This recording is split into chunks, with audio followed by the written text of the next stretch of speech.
Welcome back to another video, everybody. Yes, I'm trying out some new microphone settings. I think that they sound a lot better. All right, and I don't really give a shit about what you guys think. I like them a lot. No, please let me know if you enjoy them, because I certainly do. And now I'm disappointed that all my videos don't have these mic settings. So today I want to talk about 5 things that you can do to immediately improve your aim and your not just your aim, but your shooting abilities in general. All right, and this is as immediate as it can get. I'm not saying you're gonna watch this video, jump into a deathmatch server, and go 100-0. Okay, that's not what I'm saying. I'm saying that if you take one of these things from this video and practice it for the next week, you're probably gonna see an improvement. Okay, this is of course for the lower leveled players, where it is much easier to see an improvement. Anybody below, I don't know, DMG, probably. If you're still going by matchmaking ranks, DMG, be on ESEA, probably like level 7 face it. Anybody below that kind of threshold, I would suggest watch this video and actually take these tips to heart, and just don't try to practice all 5, because that's unrealistic. Just try to practice 1 and get that down, and then work through things. Set goals for yourself so you're not overwhelmed. So the first thing that you can do differently is do not dedicate to sprays unnecessarily. This is alright. So for example, nuke isn't too good of a map. I don't know why I picked nuke, but let's just run with it. Let's say you're holding radio or ramp. Okay, so you see somebody there. He crosses from right side to left side, so he shoots across your screen. So what you do is you spray and you hold that shit. All right, there's a right way and a wrong way to do this. If you really have a bad habit, there's a proper way to do this. You only have 30 bullets in your mag. If you start off like max mag, like max capacity when you start spraying, you're gonna want to shoot down to about 15 to 20. Well, use 15 to 20 bullets, so you have 10 to 15 remaining, because immediately as you stop spraying, the guy's gonna peek. The guy's not going to peek while you're still spraying unless this is a super low level, but as soon as you stop spraying, the guy's going to peek. So what you do is you spray, stop, and then shoot again. Okay, that's one way to do it. The other way, the better alternative, this is actually breaking your habit of holding down a spray too long, is you do that kind of shit, but don't use up all your bullets in the mag, and leave yourself with at least 10. The reason you're doing this is because they can hear the sound that it makes when you're running out of bullets. Just like you can hear, they can also hear that. At least I'm like 51% sure they can. So if you're running out of bullets and they know you're going for the reload, they have no reason not to peek.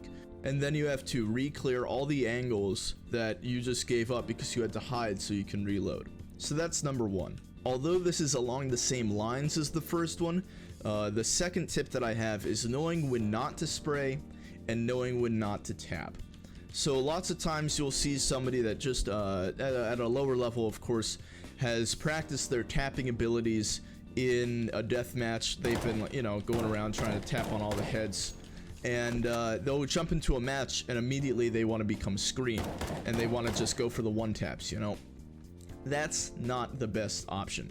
You have to know when to spray. That was a horrible spray.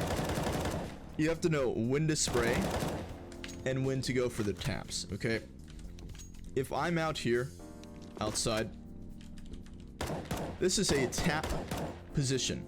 Once they get here, I'm probably gonna do a little short spray. All right, not a little more than a burst, and it's just how I'm comfortable with playing.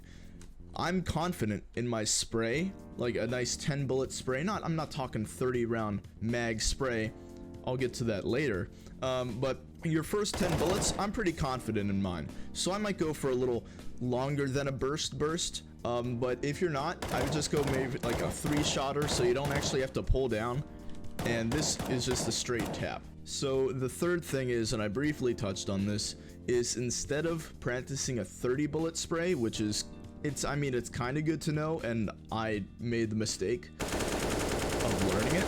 So like, I kind of know it. Oh, okay. There, I did 29. So I kind of know it, but Instead of learning that, instead learn a 10 to 15 bullet spray, because that's like the maximum you actually want to spray at something. So for example, like that was 10 bullets on the dot.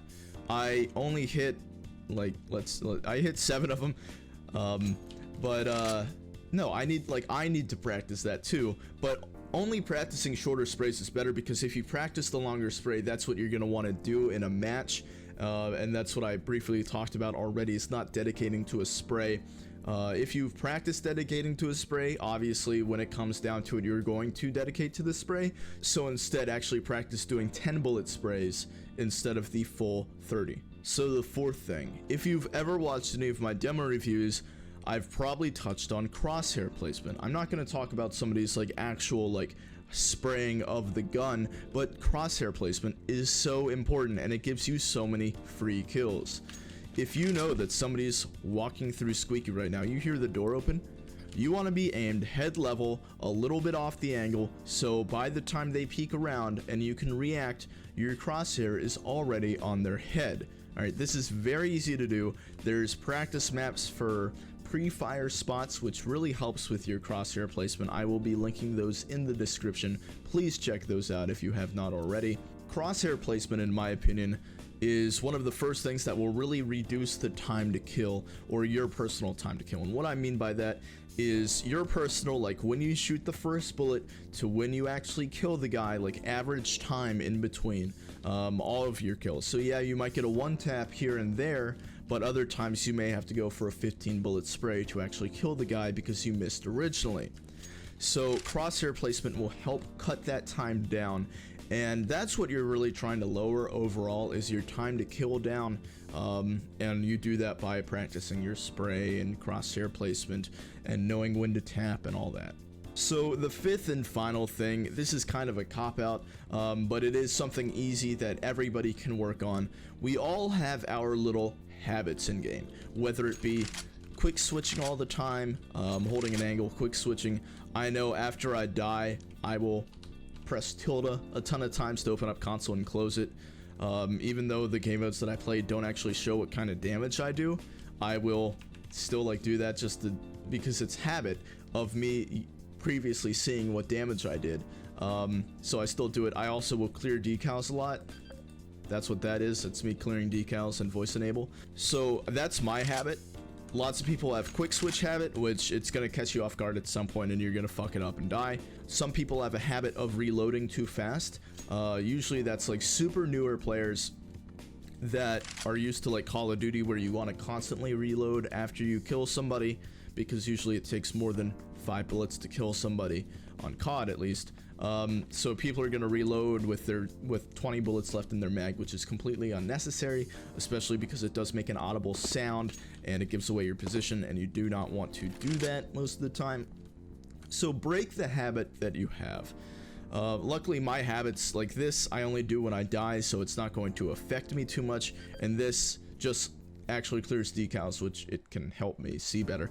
So my habits aren't too bad, and I've changed my bad habits to good habits, or at least to manageable habits where it's not affecting my gameplay, because I used to quick switch a lot. All right, and by quick switch I mean 1-3 or QQing.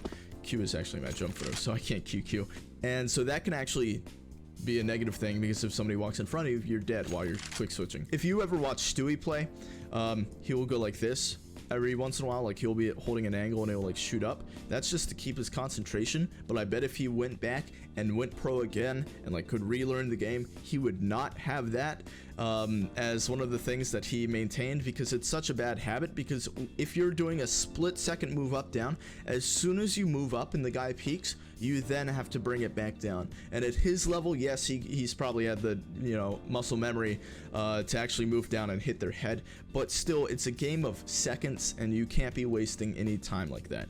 So even professional players have these kind of bad habits, so don't think that you're an exception and all your habits are, you know, it hasn't happened to me yet.